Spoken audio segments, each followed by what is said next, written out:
ای ماه خیر و مغفرت از خالق آمرزگار. الحمد لله رب العالمين والعاقبة للمتقين والصلاة والسلام على رسوله محمد وعلى آله وأصحابه ومن تبعهم بإحسان إلى يوم الدين. قال الله تبارك وتعالى في القرآن العظيم: فأعوذ بالله من الشيطان الرجيم. يا أيها الذين آمنوا كتب عليكم الصيام كما كتب على الذين من قبلكم لعلكم تتقون أياما معدودات فمن كان منكم مريضا أو على سفر فعدة من أيام أخر. صدق الله العظيم. خدمت صائمین ماه مبارک رمضان، بندگان محبوب الله سبحانه و تعالی، خواهران بزرگوار و برادران گرامی، السلام علیکم و رحمت الله تعالی و برکاته. در جلسه گذشته پیرامون استقبال از ماه مبارک رمضان اشاره نمودیم. یکی از اموری که از مرتبط به استقبال از ماه مبارک رمضان بود، مسئله دانستن احکام و مسائل فقهی که مرتبط به ماه مبارک رمضان و روزه ماه مبارک رمضان می شود. اموری که در ماه مبارک رمضان واجب، لازمه و یا اموری که مستحب، سنته، اگرچه نمیتوانیم تمام موضوعات و احکام روزه را در این جلسه که وقتش بسیار محدود هست بیان کنیم، باز هم من باب تذکیر، من باب بیان، تا اینکه متوجه بشیم چی اموری در رمضان واجبه، چی اموری سنته، چی اموری آدابه، چی اموری را باید انجام بدیم و از کدام مسائل خودداری باید بشه. اولا از مواردی که واجب، لازم، مسئله نیت هست و نیت هم ما و شما میدانیم که محل آن کجاست؟ قلبه. انما الاعمال بالنیات. وقتی شخص روزه میگیره باید نیت روزه گرفتن را داشته باشه، باید نیت عبادت را داشته باشه. پس از امور واجبه و لازمه مسئله نیت هست. دوم مسئله امساک هست.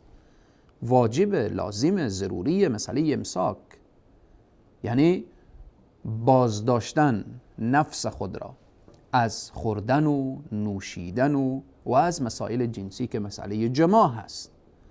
الله سبحانه و تعالی می فرماید: و کلوا واشربوا حتی یتبین لكم الخيط الابيض من الخيط الاسود. پس از جمله واجبات و ضروریات روزه ماه مبارک رمضان، خلاصه روزه اینه که انسان باید امساک داشته باشه، خودداری کنه از خوردن و نوشیدن و مسائل جنسی و مسئله جماع. سوم مسئله شروط روزه هست. چی کسی روزه بگیره؟ دارای چی شرایطی باشه؟ شروط روزه گرفتن اینه که مسلمان باشه، بالغ باشه، عاقل باشه، مقیم باشه، قادر باشه، مانع شرعی وجود نداشته باشه. یعنی قضیه مسئله که مرتبط و ارتباط به زنها هست، در حال حیض و نفاس نباشه. پس این مسائل باید کسی که روزه میگیره باید متوجه باشه و این مسائل رعایت کنه. مسائل دیگری که ارتباط به ماه مبارک رمضان و ارتباط به شخصی که روزه میگیره، گفتیم که بعضی واجبات هست، بعضی مستحبات هست، بعضی آداب هست. از جمله مستحبات و از جمله آداب ماه مبارک رمضان اینه که تأخیر سحری.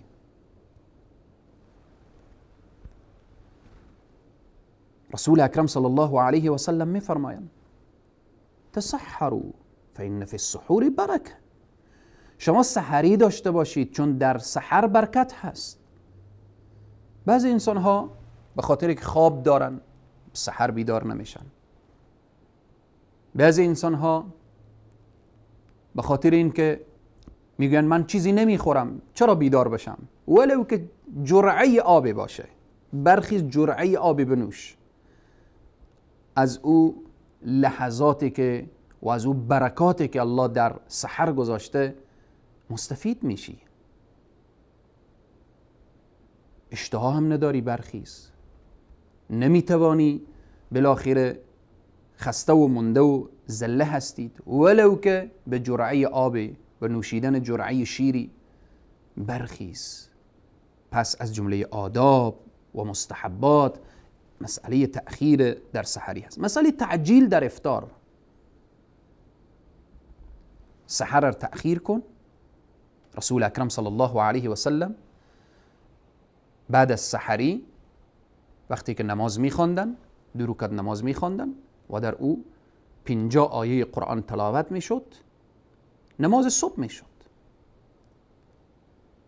تأخیر میکردن در سحری و همچنین تعجیل، عجله میکردن به افطار. و مجردی که صدای الله اکبر بلند میشه افطار کن، نگذار تأخیر بشه. سنت رسول صلی الله علیه و سلم هست. این افطار اگر به خرما باشه بهتر، خرما نبود به آب باشه، اگر به جرعی از شیر باشه، خلاصه به هر چیزی که هست تلاش بشه و کوشش بشه که روزی حلال باشه. هر چی که میخواه باشه روزی حلال باشه.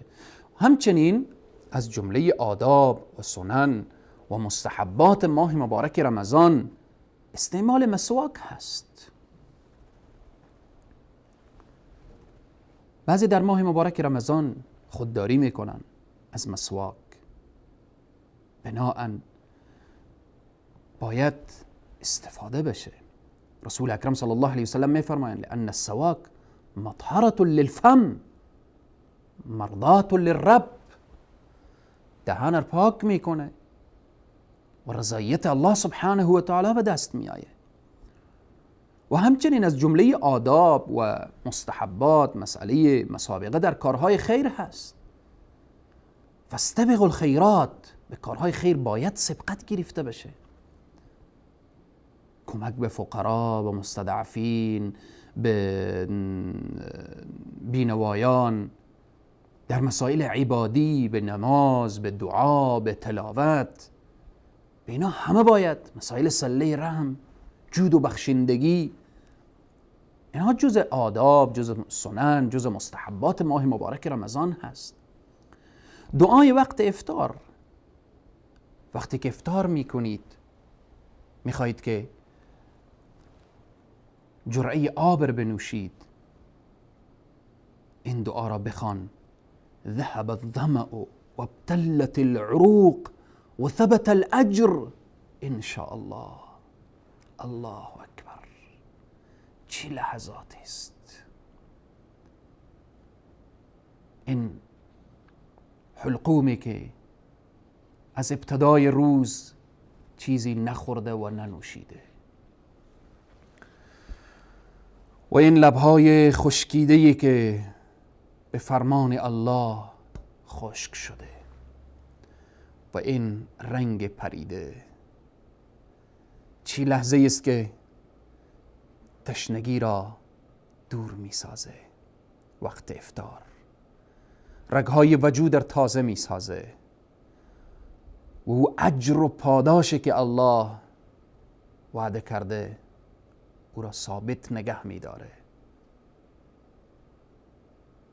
اگر الله سبحانه و تعالی بخواهه این تشنگی برطرف میشه، این رنگ پریده برطرف میشه. الله اکبر.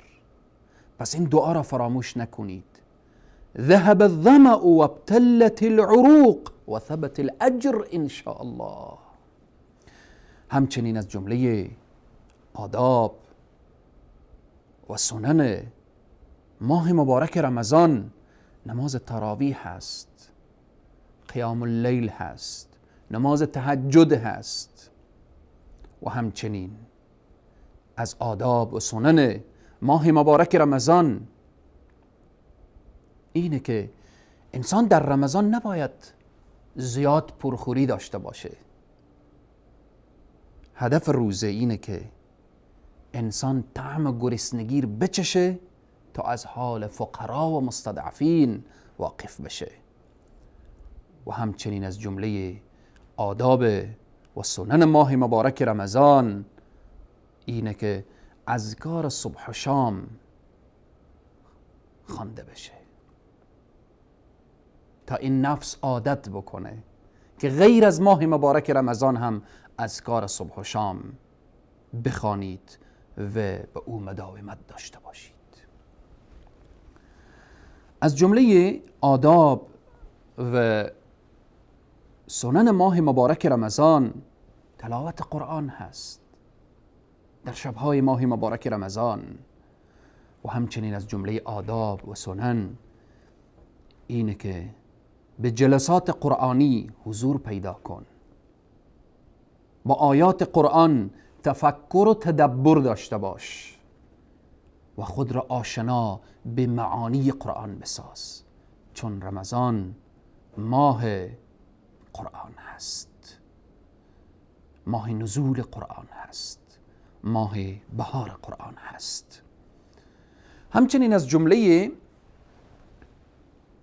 مستحبات و سنن در ماه مبارک رمضان مسئله عمره هست که انشالله پیرامون بحث عمره، پیرامون فضائل قرآن و پیرامون نماز تراویح و قیام اللیل انشالله مفصل صحبت میشه. پس اینها مسائل است که مرتبط میشه به ماه مبارک رمضان.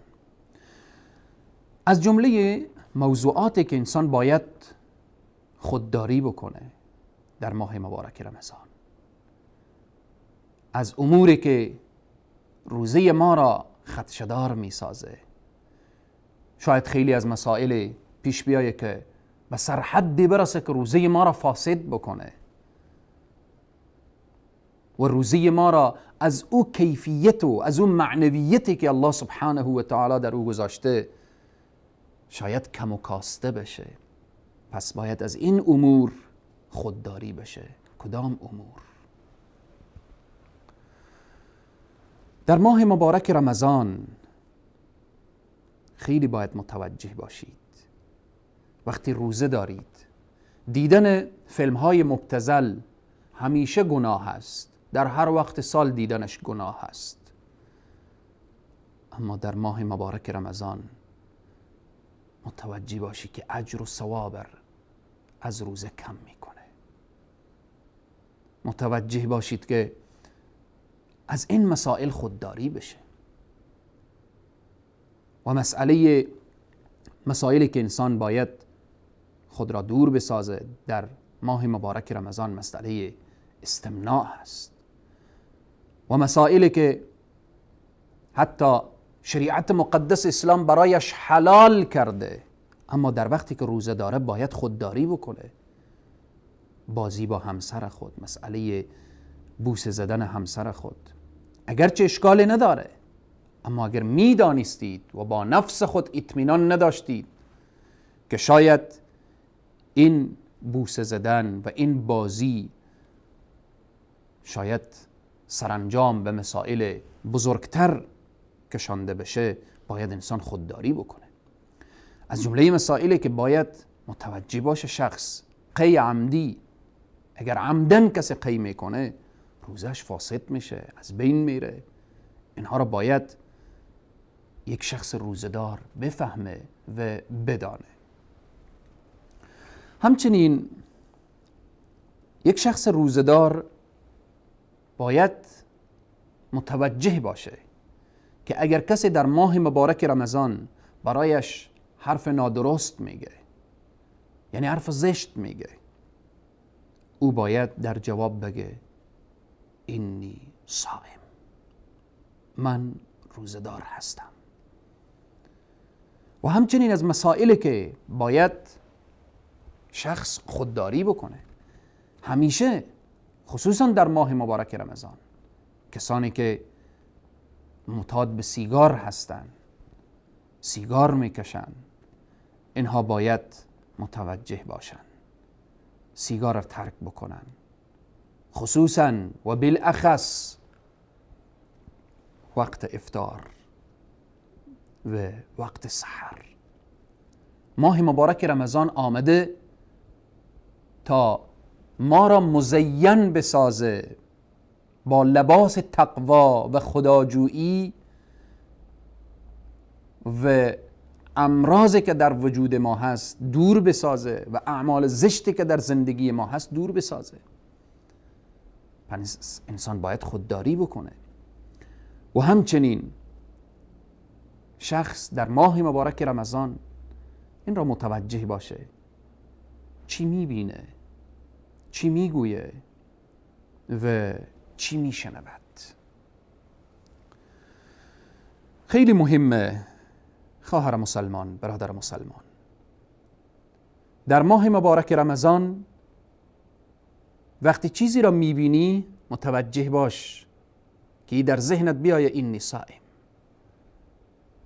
وقتی چیزی میگویید باید در ذهن تو بیایه اینی صائم. وقتی چیزی را میشنوی باید متوجه باشی که اینی صائم، من روزه دارم. چی ببینم، چی بگویم و چی بشنوم. الله سبحانه و تعالی بر ما توفیق بده تا اموری که واجب لازمه که در رمضان انجام بدیم و اموری که واجب و لازمه که او را ترک کنیم. و همچنین الله بر ما توفیق بده تا اینکه آداب، سنن و مستحبات روزه رمضان را رعایت نماییم، تا اینکه اصل و اساس هدف روزه را بفهمیم.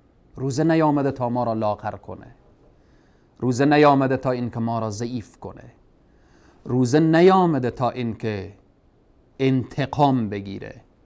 روزه آمده تا ما را اصلاح کنه.